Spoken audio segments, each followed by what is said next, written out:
Thank you for your interest in Westerville City Schools attendance boundary adjustment process. Please make sure you have a way to take some notes, as we will soon share how to access additional information and provide feedback. This presentation explains why boundary lines must be adjusted for the district's elementary and middle schools. You will also learn about the process that committees use to create the recommendations. Remember, you will be able to provide your feedback to the committees after reviewing their current work product. The district convened a community committee in 2017 to provide recommendations to the superintendent and Board of Education regarding a 10-year facility master plan.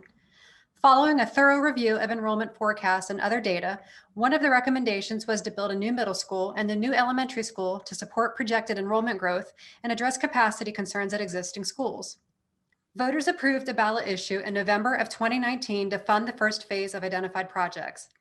The new elementary school is currently under construction in the Minerva Park area and scheduled to open in the fall of 2022. The new middle school is in the design phase and is scheduled to open in the fall of 2023.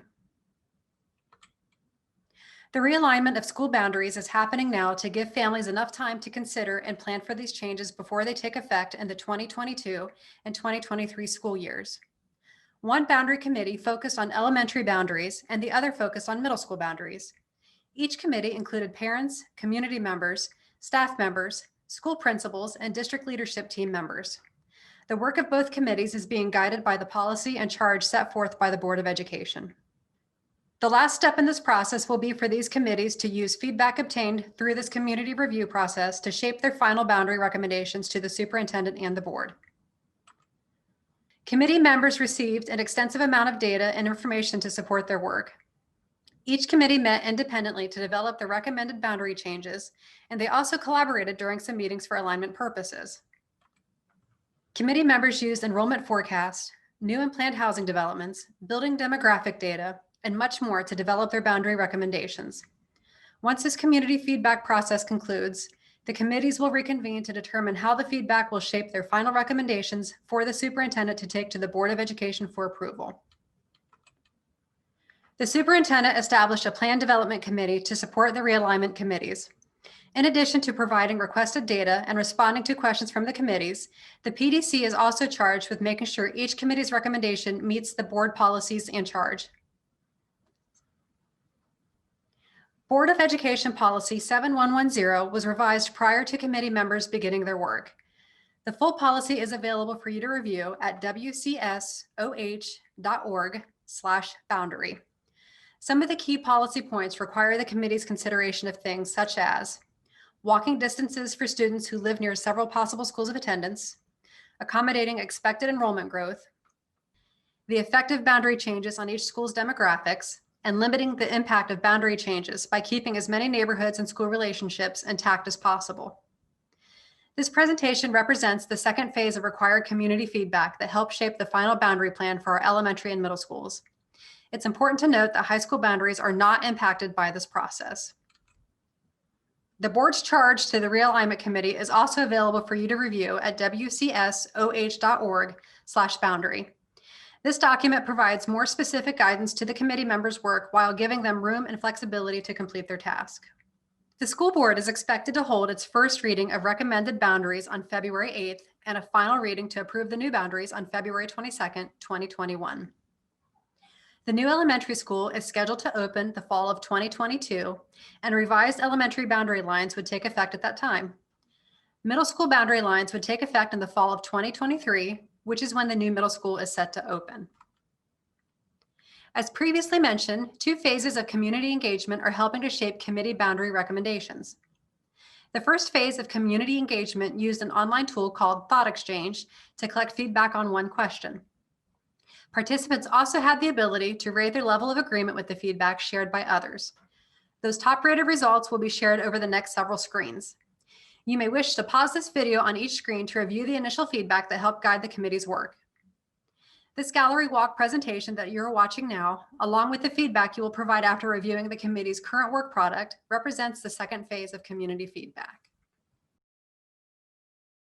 This represents a summary of the highest rated thoughts of all respondents participating in the initial thought exchange.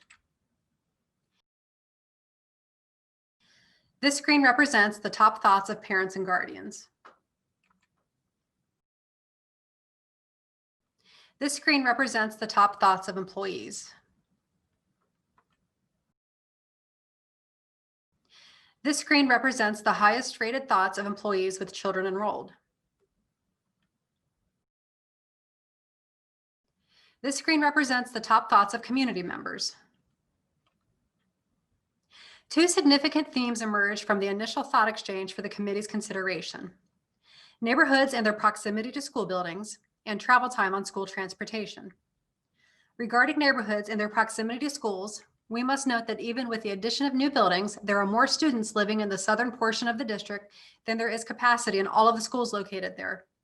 Committee members also had to consider that there would be schools in close proximity to one another that have large capacities, but not enough students living in the neighborhoods where these schools are located to fill them. With regard to travel time for those who use our buses and other school transportation, a need to transport students from the southern end of the district to the northern portion of the district still exists. Current boundary line maps are color-coded by building attendance areas. Maps showing the realignment committee's recommendations are similarly color-coded for ease of review. You will hear later how to access and download these maps as you consider proposed attendance boundary changes. This is a neighborhood reference map the committees use when realigning attendance zones. We ask that you please refer to this map and numbering system when possible as you provide constructive feedback for the committees to consider. You will learn how to access and download this map later in the presentation. The district's 10-year enrollment forecast came from the Ohio Facilities Construction Commission as part of our facility master planning process. This forecast projects significant growth over this 10-year period, first for the elementary schools and then for the middle schools. Combined with the current capacity issues at specific buildings, this data helped committee members understand target capacities at each school. Committee members also received economic diversity data for each school. At the end of the boundary process, we anticipate that economic diversity variances will remain, but also that they will be improved upon. Building demographics information related to ethnicity was also provided to the committees. Building capacity targets have been set to accommodate projected enrollment growth, as well as to provide appropriate specialized learning spaces, which do not count towards a school's total enrollment capacity. Middle school capacities were based on current enrollment numbers. Projections take their average up to 800 students at peak enrollment over the next 10 years. However, middle schools on average are expected to remain around 700 students per site. Elementary school capacity targets were set at either 450 or 600 students per building. This allows 3 or 4 appropriately sized general education classrooms at each grade level. One variance to note involves the capacity target for Point View Elementary, as there are not enough general education classrooms at this school to meet a 450 student count. In addition to providing appropriate spaces for specialized learning environments, these enrollment targets mitigate overcrowding and the need to overflow students away from their neighborhood school. The forecast for the 2025 to 2026 school year projects that our elementary schools would be at 96% capacity if it holds true. Committee members received locations of new or planned housing developments for their work. 2 of the larger developments are on the east side of the Hoover Reservoir. The district is holding onto the Central College Elementary School property should we experience even larger growth. Each committee received current attendance boundaries and 2 potential starting points for their work. Middle school starting points were designed first. They were based upon filling the school through either proximity and building demographics or just proximity. Once the 2 starting points for the middle school were determined, then elementary school boundary options were drawn to ensure alignment. Existing elementary and middle school boundary lines were then adjusted to meet capacity targets and keep as many existing neighborhoods and school relationships intact as possible. Committee members were given the option to use or disregard the starting points presented to them. They opted to use the starting points that had been created using both proximity and building demographic profiles. Each committee's work then entailed adjusting and improving the boundaries based upon board policy and their charge. This image shows the existing middle school boundaries on the left compared to their starting point on the right. The new middle school boundary is to the south, just inside of I-270 and identified in pink. You may notice that the map on the left shows more complete color blocks than the map on the right. That is because the map on the right represents actual neighborhoods where students live, but not commercial areas or parks. This screen shows the existing elementary school boundaries compared to the committee's starting point. The new elementary school boundary is to the south, just inside of I-270 and identified in pink.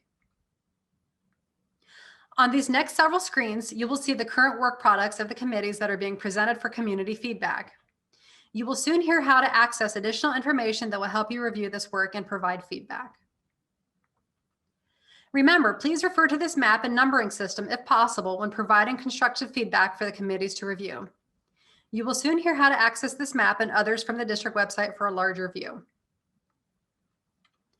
This image is an overview of the Middle School Realignment Committee's work product. The next screen will provide larger graphics, followed by a screen highlighting the matching building demographic profiles. A printable version of these maps, other support information, and the link to provide feedback on proposed middle school boundaries is available online at www.wcsoh.org/MSBP. You may pause this presentation now to access these materials or take some time to review the current recommendation displayed on screen before resuming. The next screen provides building demographic profile data.